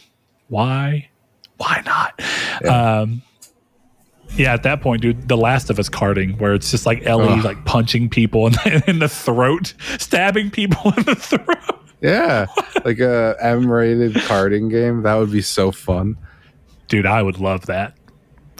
Drive-by Jack X Combat Racing wasn't that, but it was more or less the closest I've seen anybody get to a more visceral kart racer, but I like that idea. All right, let's see. Next thing up, we got to see a new trailer for the Callisto Protocol, which is coming sooner than I expected, December 2nd. And that studio is Striking Distance Studio. That's Glenn Schofield's new studio. Also, as part of what they confirmed before this hit, the Callisto Protocol is no longer set in the PUBG universe. Good. They have chosen to take it out of that, which is a smart move. There was no reason to saddle it to that. I don't know if you got to see this one. I know you tried like getting a little check-in on certain games and then backing out so that you don't get too much ruined for you. So you have that surprise. And I did the same thing on this one. Applaud that effort. Yeah. I won't say too much more than this is clearly just telling EA fuck off for not letting us make Dead Space exactly what we wanted to make it. Yeah, I think it looks like Dead Space and The Last of Us. It sounds fun. It looks really good, but you can tell that it's them not having to pull punches because it's got to be a AAA EA game. You know what I mean? Yeah. And that's cool. I'm really liking the way it's looking, and I'm glad it's so soon because that means, if nothing else, one thing that we got for the end of the year that I am excited for is the Callisto Protocol. I thought it was further off when they initially showed it, and all we got was that little CG trailer. I was like, we're probably not going to see this for 3 years. See, once I heard it was coming to PS4, I was like, oh, it's this year. Yeah, that's a good point. I mean, if it's going to be cross-gen, that's going to have to be a shit or get off the pot kind of thing before too long. Makes me wonder, you know that Capcom game? I can't think of the name of it right now. Pragmata, yeah. Or however you say it, Pragmata. I wonder if that's anywhere soon, because we haven't seen anything on that again. Or is this just Capcom's new Deep Down? It's the new Deep Down. Probably is. But I think Deep Down is just Dragon's Dogma 2, so that'll be announced at the Sega Showcase, right? It will be really interesting. Capcom Showcase. It really will. They've been talking a lot about Dragon's Dogma, so that wouldn't surprise me. And apparently somebody who was involved with Dragon's Dogma was involved with Deep Down, so it wouldn't surprise me if they're just like, we retooled what we were going to do with Deep Down into Dragon's Dogma 2. And that's how the game will live on. Who knows? I mean, as long as Sony's probably like, as long as it's still exclusive, we don't care. Yeah, good point. You know, every time that happens, do you remember the old story where it's like Agent. PlayStation paid for Agent? Yeah. And so there was always this thing of where, like, since they paid for that, there was a thought process that Rockstar owed them an exclusive, which we've clearly never seen play out. Do you think that this would be a similar thing? Like, do you think that Capcom had an exclusive just through partnership, or do you think Sony paid for part of that development for Deep Down and are kind of like, come on, Capcom, we need something from you? Do you think that's how they managed to secure Resident Evil 7 as a strictly PlayStation VR experience? Like, you took Deep Down from us, so we want this.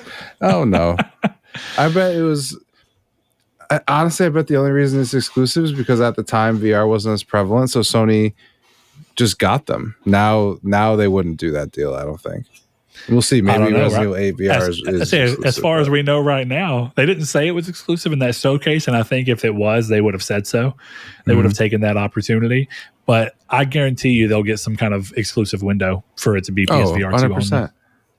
100%. Dude, honestly, day one, Resident Evil 8 VR, Half-Life Alyx VR, as I still assume is going to be coming. Maybe not. Maybe they would have showed that here, but maybe not also. Maybe if there is a September showcase like is being rumored, that's where you do it. Valve doesn't want to be undercut, so they'll just announce it and release it. It'll shadow drop on PSVR, launch it. Maybe. You go to the store and it's like, oh, Half-Life Alyx is here. Next game up actually looks awesome. And I don't know if I'll actually buy it, but it looks cool and the trailer was good. But Rollerdrome, which is from the people... It's from Private Division. This is their first game with Private Division since they've been bought, if I'm not mistaken. It might have been What's the Ollie Ollie World? Is that what it was called? I think Did that was come out after one. the purchase? Okay. Yeah, it came out this year, a month or two ago. Okay. Yeah, but Rollerdrome looks like if you took Tony Hawk and mixed it with like an arena shooter game. It's really hard to describe, but it's like Twisted Metal, but instead of cars, you're on roller skates as if you were moving through a Tony Hawk old world, but you can shoot each other. So, I don't know. That's where I'm at. It looks I cool. like Roll 7. Ollie Ollie games are really fun. Hard platinums, but fun. And I've never really got into them, but I'm not using that against them. I played Ollie Ollie for like 20 minutes and just couldn't get into it that day, and so I've never tried it again. Because your boy is bad at it. No, I'm just joking. But give it a shot. It's very good. I don't remember being good at it, but I didn't play it long enough to ever get good at it because it wasn't hooking me. Which that's a weird gameplay balance right there. You want early game to be easy enough to where you can occasionally get somebody to do something cool that would drive them to want to get better. But you also want to make it hard enough to where they have something to get better with. Who knows? It's weird. We got Eternites, which is coming from Studio Side, which looks like a early 2023 JRPG style game. If I'm not mistaken, this is the one where they were like, if you take a romance simulator and mixed it with, what was the other game that they pointed at? I can't even think right now. The trailer was really interesting because I remember going online and seeing people be like, I think Blake even posted it, people being like, when are Sony going to learn that we don't want to see this Japanese crap? Yeah. Yeah, I mean, this one was very specifically pretty crappy. So it's like an action game, like a high-end action game meets a romance like simulator like Doki Doki. And there's even some scenes where I was like, this kind of looks like Doki Doki Literature Club. But then it cuts to you fighting people. So that's kind of interesting. Unless this game comes out and is a 10 out of 10, I will never think about it again.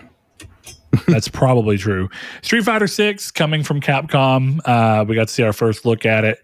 And it looks like it's kind of borrowing from the idea of when NBA 2K decided to make it to where there's an open area for the ballers to kind of walk around and play around in before they go into games. Yeah. And that's kind of interesting. That's coming in 2023, and it's not exclusive to PlayStation, unlike Street Fighter 5. Tunic, which was an Xbox exclusive, time exclusive, is coming to PS4 and PS5 September 27th, 2022, and looks amazing. I was hoping it would because I didn't want to have to play it on PC or Xbox because it looks like the type of game I would platinum. Very much Zelda vibes on purpose. And Tunic, as Saul remembers, I could not stop playing the Adventure Time, the unnamed. That game was amazing, and I really am a big fan of games that pull from that old school Zelda style and use that to their play. I think that's part of what made me really like Hyper Light Drifter as well, is it had that feeling of old school Zelda exploration with a little bit more of a challenge. Hyper Light Drifter always felt like Titan Souls meets Zelda, but with like this weird neon cyberpunk aesthetic added on top of it in a weird way, but in a cool way. Then we got a new trailer for Season, A Letter to the Future, which looks like a really interesting game. Clearly an auteur style game, but I don't necessarily know what the game is, so could be good. Looks interesting.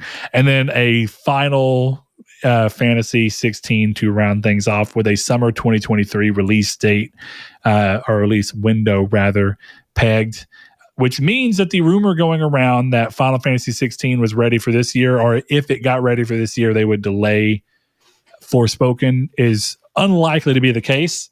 And Forspoken remains to be released in October. No sense of a delay. Final Fantasy 16 looks awesome. That's all that's all I'll say. It looks really good, and I hope that it's good. I don't think that this is a bad thing, but you can clearly tell that Yoshi P is involved because of the fact that it kind of looks like Final Fantasy, the way that Final Fantasy's online games 11 and 14 handle damage markers and everything. It looks like that, but in a cooler way. That's as far as I can tell, it looks like it's real-time combat. So that's cool. Chris, I like how you said, and of course I have zero knowledge as to why that would be the case, but one of the first things I saw you say was that you felt like Final Fantasy 16 was just Game of Thrones. Yeah. Yeah, it's like a JRPG Game of Thrones game. Okay. That's how it feels to me, and it's mostly because the main character just reminds me so much of Jon Snow that it seems like he's at least going to follow that same arc. Yeah, I can see that. I know you didn't want to see too much of 16, but you saw just a little bit. Yeah, I saw and you seemed pretty excited about it when we mentioned it earlier. Yep, that's all I want to say. That's all I care to hear about, honestly. This is the most I've been excited for a Final Fantasy game since 15, and I know what happened then. Sucker. I'll be honest, man. From the moment they announced 15, I was like excited because it was Tetsuya Nomura and it looked cool. But then the moment that they were like, Nomura stepping down and here's what the game looks like, I was like, this game seems like it's a mess and it's not actually being developed. And it's essentially just 13 verses all over again. And then they rushed the game out. So I liked 15, but it was less than what I expected from 15 for such a long wait between 13 and 15. But it's what I expected in terms of how botched all of the messaging around the game was. And I'm glad that they're being a lot more careful with 16 to not do that, not over promising dates, not putting a date. That cocky showcase that I mentioned all the time of showing Final Fantasy 15 and with the release date in like November or whatever it was, and then having the calendar roll back to September, but then before it released in September, they pushed it back to November again. I was like, you cocky assholes. That's what you get for just trying to do that. But it's interesting. We'll see what comes from it. So overall, for a state of play, kind of going back to what I started it with, do you guys feel like you think that this sets a precedent for state of play to be better than what it was? Or do you think it's something Sony really needs to worry about? I don't know. I'm weird. I don't base future presentations off of one.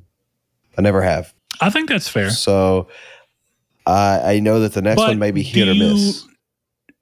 Do you blame people for looking at a precedent being set as a reason as to why they should expect, which clearly, at least online, a lot of people don't expect anything from precedent, because precedent for state of play would tell you that you wouldn't have gotten this. And yet almost every state of play, people expect something like this or better, or bigger. You know what I mean? I think they need a couple more surprising of these. Like, I think at that point, like, they need like 3 strong ones in a row for people, I think, to have that kind of thought process in their mind. At least that's my thought. That's my thought process.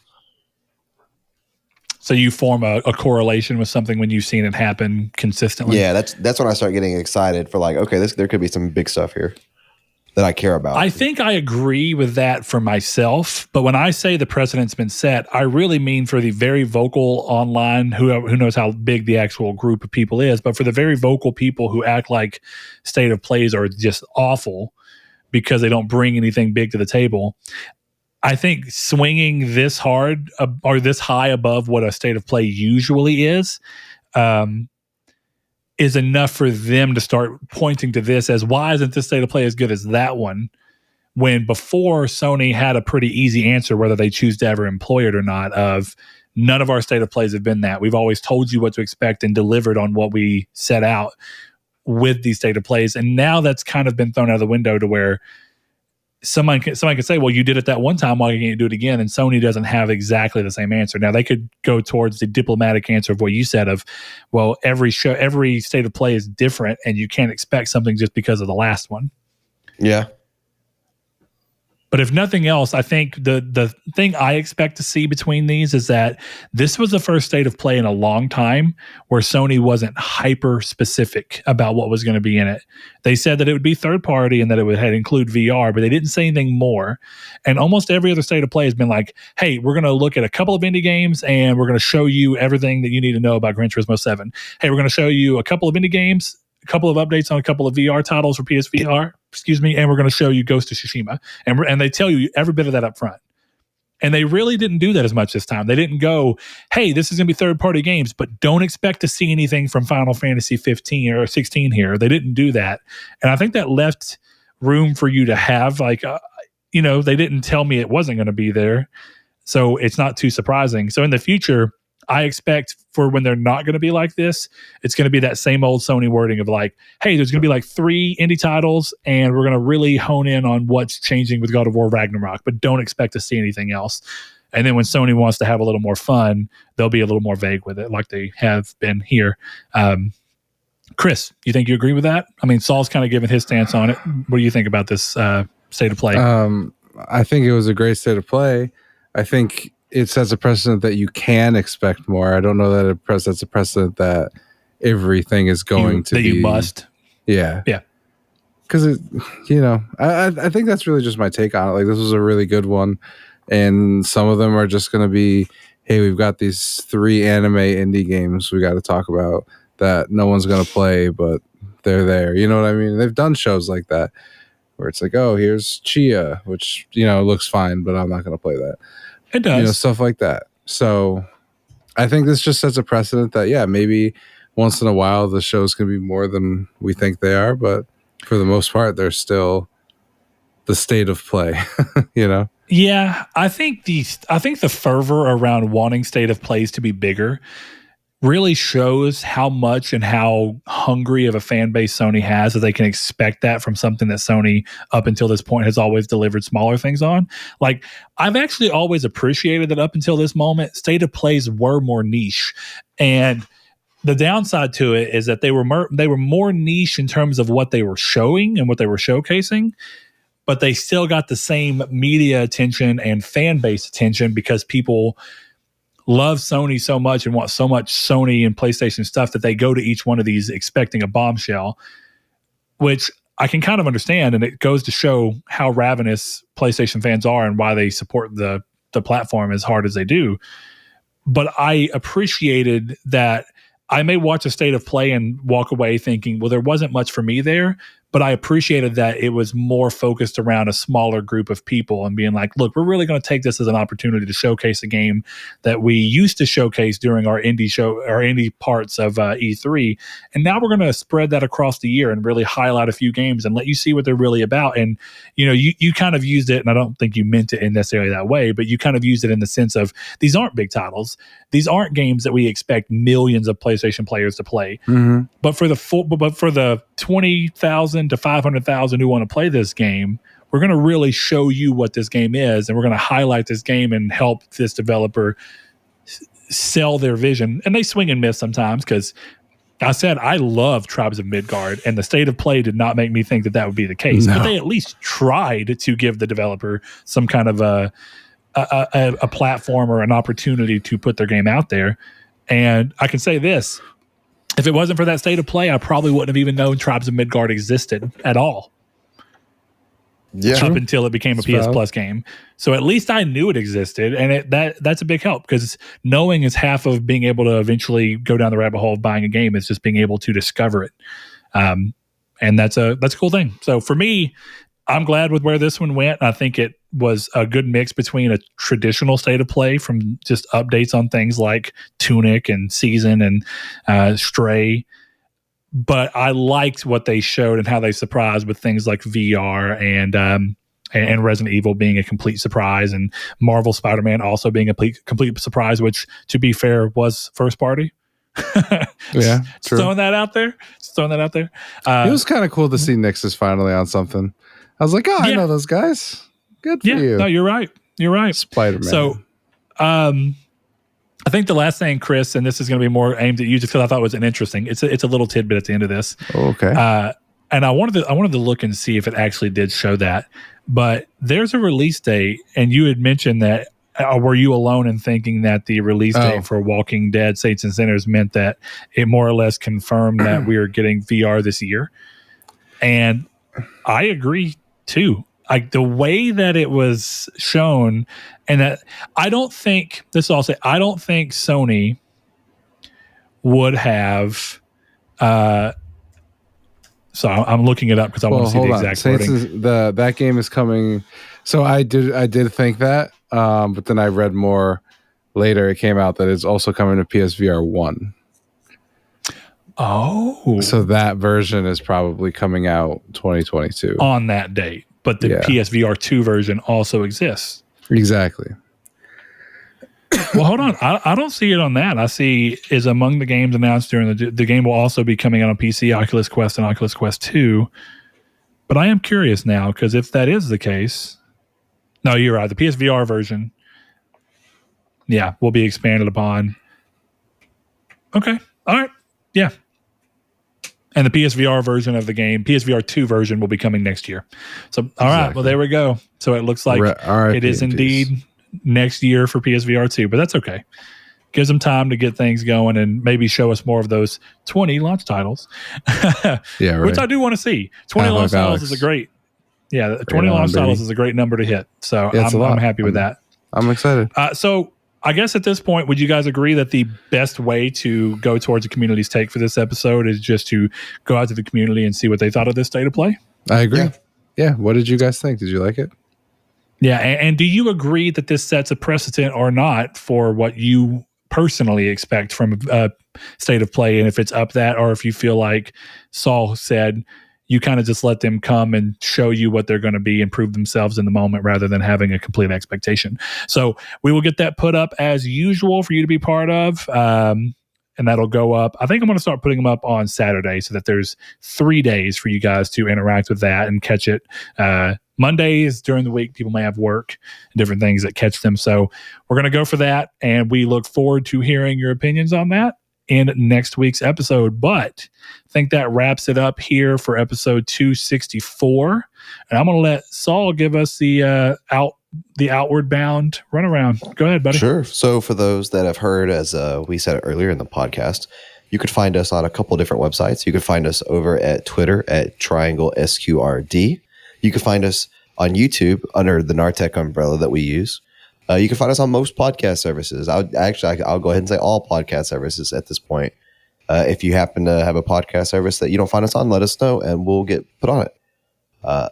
Also, as Brett mentioned earlier about Facebook, you can join our Facebook group over at Triangle Squared a PlayStation Podcast. And lastly, but not least, that is Nartec Patreon page over at patreon.com/Nartec, where for just a little $1 a month, you can help support our channel. And it really does help out with costs for the podcast. None of this money goes in our pockets at all. We don't pull this money out of an account, or we don't use this money on things for ourselves. It's pretty much all for the cost of the show.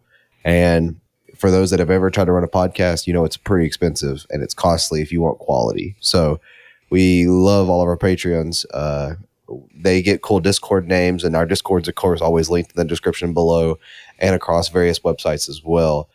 So we implore those to join. And thank you all for the amount of feedback that we get and the tuning in every week. And we hope to see you all again for episode 265 next week. Thank you all. Thanks, guys. And a huge shout out to our patrons: Aztec King, Lecheon69, The Lord Corgi, Salvador Garcia, Ham and Dagger, Bailey Robertson, Mark Schutz, Cypher Primus, Kyle Grimm, Rude Days 93, Joshua Lago, Kevin Bacon Bits, Luke Rabbit, Danny Villalobos, Jehudi MD, Sean, Josh Ayers, Derek Porter, Constantly Kenny, Matthew Green, Sean Santarude, Steven Salazar, Shadowist, and my name is Dan. Thank each and every one of you. We appreciate you, and we will see you next week. Thank you. Thank you.